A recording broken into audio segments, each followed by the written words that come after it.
So I was gonna make a little video on taking the gas tank off on the 67 Cadillac. You have this filler neck that goes in here, that comes in. I already took the bolt off. There's a bolt up there, half-inch head that fits it. And there's also a piece of rubber hose in between the tank and the filler neck. So I took the hose clamp off this hose. I loosened it up and took the filler neck off. Then I'm gonna have to take these two bolts loose that holds it on, and then on the front side you got your tubes that come off, and I'll get a little bit better video of that. So you have two rubber lines that go into the fuel tank here, and then you have a vent tube that sticks up and out. And on the top side, there's gonna be some wires going into the sending unit. But that's pretty much it. We take these two bolts down at the front and lower the tank down. And I'm doing this so I can work on the floor underneath the gas tank. All right, so I've got all the fuel out of the gas tank. I siphoned it out into the gas cans. I disconnected the two gas lines on the front. So now I'm ready to drop the tank. And it takes a 9/16 socket on these bolts. There's one of these bolts on each strap. And this is very similar to the same setup that was on my 65 Impala also. It's probably on most of the old GM full-size cars anyway. Maybe all of them. I soaked the bolts down with PB Blaster. These bolts don't look bad, but they are a little tight. They're a little stiff.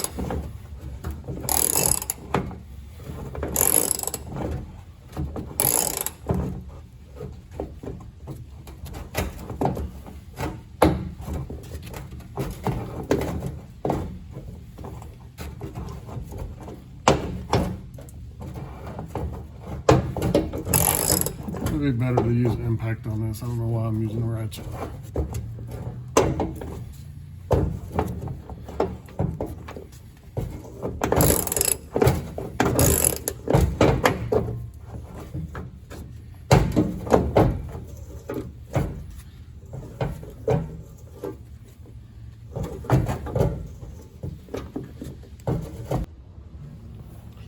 Also, you've got this ground strap for the gas tank, and your fuel gauge will not work if this is not grounded.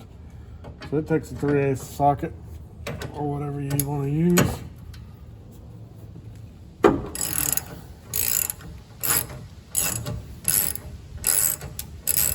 Like I said, when you put it back together, it's critical to have that on there. I'm just going to put the bolt back in the hole so that I don't lose it.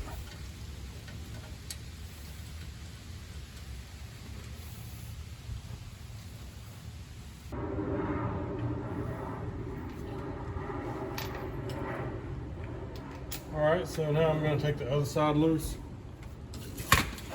I'm going to put a jack under the gas tank so it don't fall. Just kind of balance it in the middle.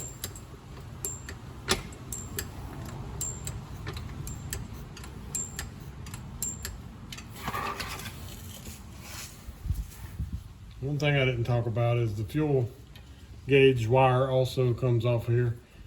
And it comes out from behind the back bumper. It goes in that hole behind the back bumper, and you can see the connection to it in the trunk. But that obviously has to be disconnected too.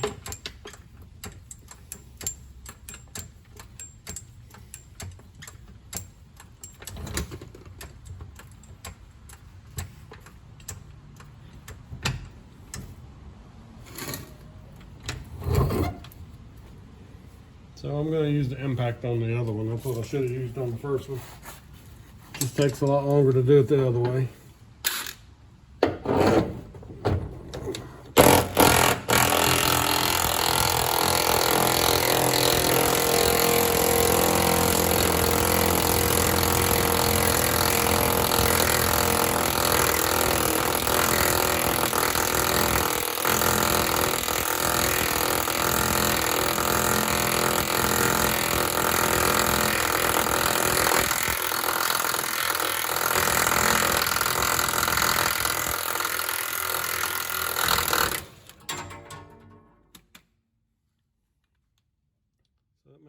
work of it. This is the impact I'm talking about. I use it a million times on the car and everything else around the house. This one's about 10 years old and it still works perfect. They don't even make them anymore like this. This is when Sears sold the Craftsman tools, but any brand is good. But that's a very useful tool.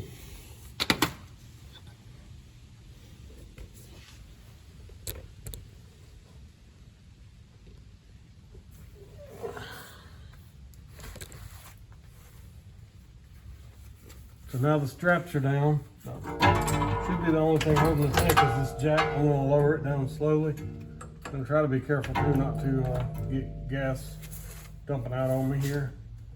There's probably still some gas in there.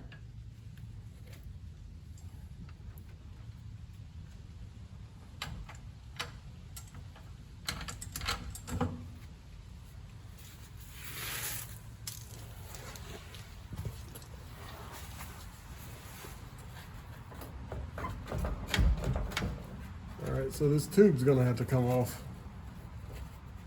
on the front of the gas tank. And it's got the 3/8 nut on the factory hose clamp.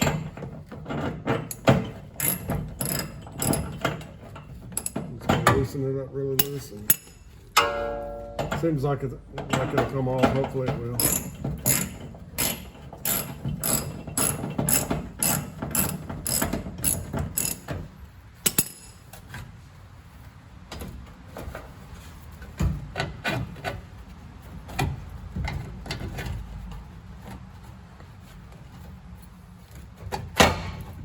I got the tube off. I'm going to replace this tube whenever I put it back, just because it's 50-something years old. Still flexible, but I don't know how much life it can have in it.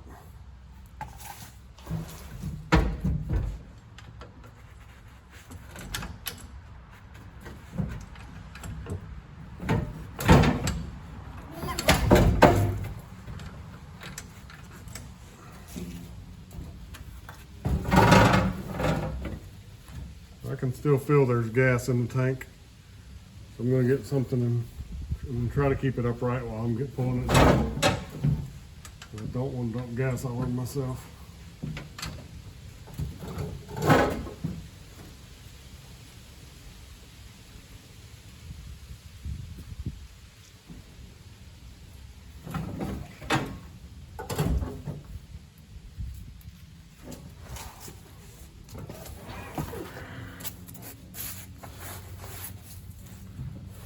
I think what I'm going to do is try to put the spout back on there to keep from spilling gas on myself. I'm going to put the filler neck back on. Maybe that'll catch some of it so it don't just splash all over the place.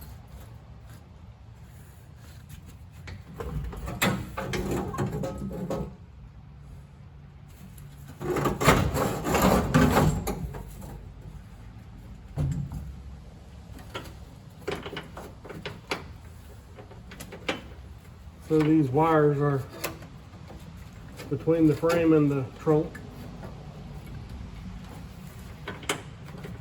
Both the ground wire and the fuel sending unit wire. I had to pull them down so they don't break. All right, so I can see what's holding me up in the back is the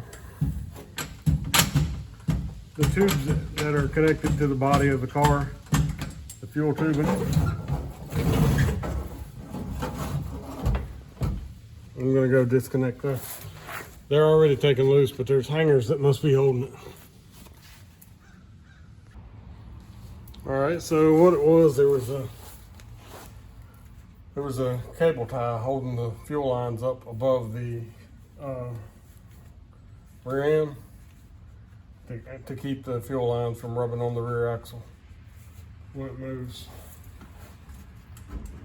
So that's all that's holding it up.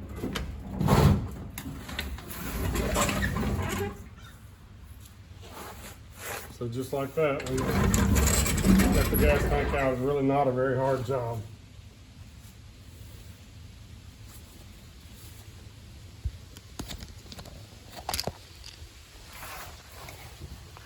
you can see the fuel sending unit here.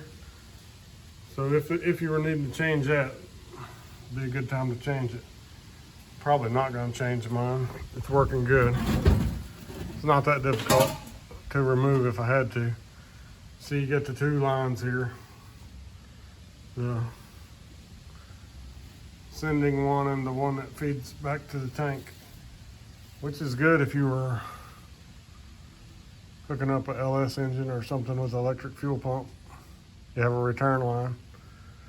So anyway, this original padding that's goes between the gas tank and the trunk floor.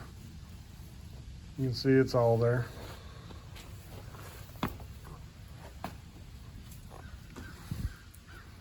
Anyway, that makes it where I can safely work on the trunk of the car now with a welder and a cutoff wheel.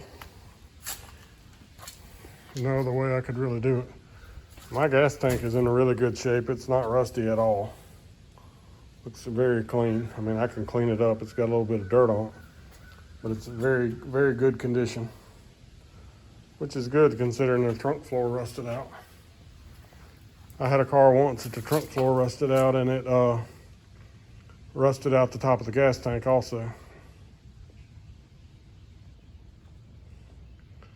But anyway, that's pretty much it. Like I said, you can see the ground wire and the sending unit wire. Sending unit wire goes through the small hole here in the trunk and connects to the connector that's on the inside. If you've worked on your taillights at all, I'm sure you've seen that.